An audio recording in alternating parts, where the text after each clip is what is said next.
अच्छा, तो इससे आगे हम कर रहे हैं कि एडमिन लॉगिन होके हम देख चुके हैं यूज़र्स को कैसे मैनेज किया जाता है, एनिमल्स, डॉक्टर्स, सर्विसेज, प्रोडक्ट्स, ये चीज़ें हम कर चुके हैं। अभी अपॉइंटमेंट्स करते हैं। तो अपॉइंटमेंट्स को अगर पहले देख लें, तो यहाँ क्या होता है कि एडमिन लॉगिन होके एडमिन को अपॉइंटमेंट्स नज़र आ रही होती हैं और वो अपॉइंटमेंट्स का स्टेटस चेंज कर सकता है, उनको अप्रूव कर सकता है, उनको कंप्लीट कर सकता है। तो इसके लिए ये है कि जैसे अप्रूव बटन पे क्लिक करता है किसी अपॉइंटमेंट नई अपॉइंटमेंट के लिए, तो वो बेसिकली जो यूज़र ने टाइम दिया होता है, डेट दी हुई होती है, तो वो उसको टाइम देता है उस डेट के अकॉर्डिंग।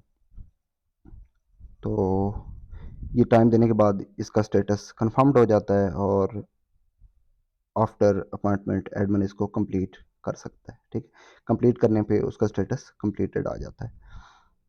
इस पेज के स्ट्रक्चर को अगर देखें तो ऊपर नैव बार आपको पहले से एक्सप्लेन की जा चुकी है।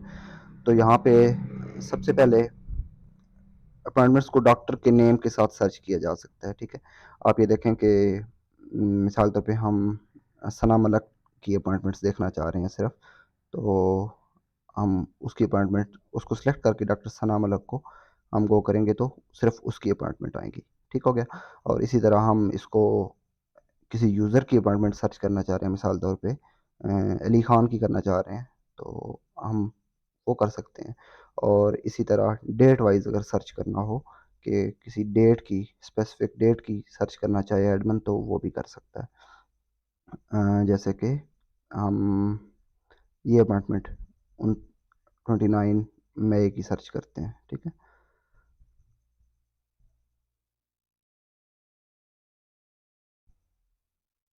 29 मई की करेंगे तो सिर्फ हमारे पास 29 मई की जितनी अपॉइंटमेंट्स होंगी वो नज़र आ जाती हैं।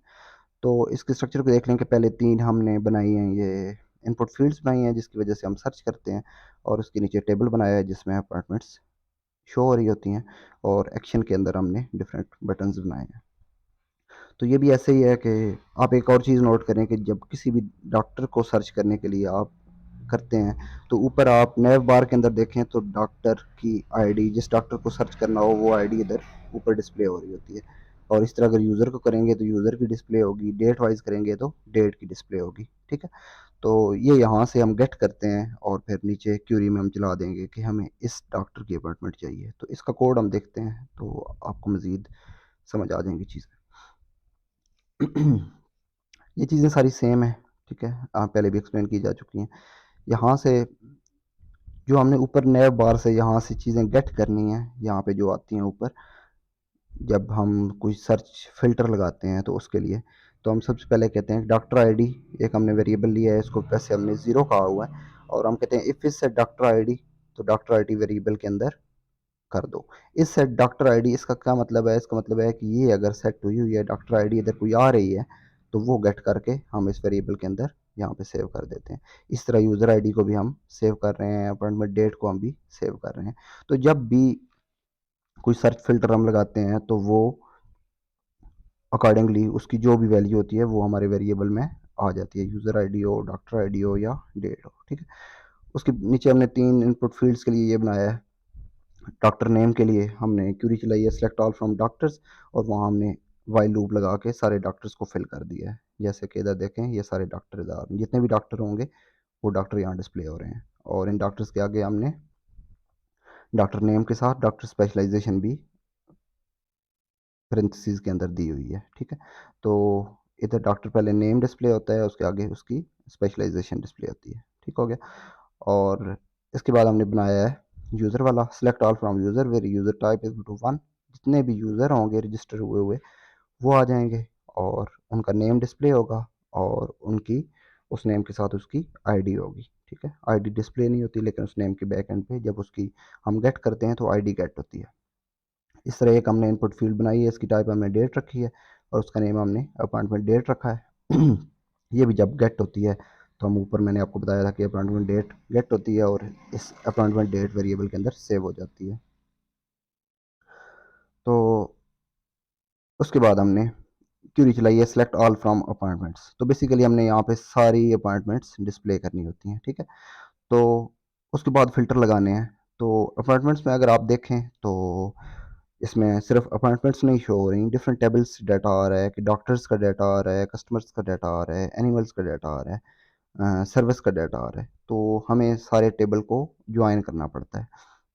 हम कहते हैं select all from appointments, left join doctors, doctors वाले टेबल के साथ ज्वाइन कर रहे हैं इसको कि अपॉइंटमेंट्स वाले टेबल में जो डॉक्टर की आईडी हो वो डॉक्टर वाले टेबल में डॉक्टर आईडी के बराबर होनी चाहिए। मिसाल तौर पे अपॉइंटमेंट्स में अगर एक डॉक्टर की आईडी 3 है सेव, तो डॉक्टर वाले टेबल में जो 3 वाला डॉक्टर होगा जिसकी आईडी 3 होगी वो भी इसके साथ ज्वाइन होगा। इस तरह एनिमल्स को ज्वाइन कर रहे हैं कि अपॉइंटमेंट्स वाले टेबल में जो एनिमल की आईडी है वो एनिमल वाले टेबल में एनिमल आईडी के बराबर होनी चाहिए। कि अपॉइंटमेंट में अगर एनिमल आईडी 3 है कि कैट की अपॉइंटमेंट है, तो एनिमल वाले टेबल में भी 3 वाली आईडी पिक हो जाएगी, मतलब कैट पिक हो जाएगी। इसी तरह सर्विसेज का हम कह रहे हैं कि अपॉइंटमेंट वाले टेबल में सर्विस आईडी और सर्विसेज वाले टेबल में सर्विस आईडी सेम होनी चाहिए।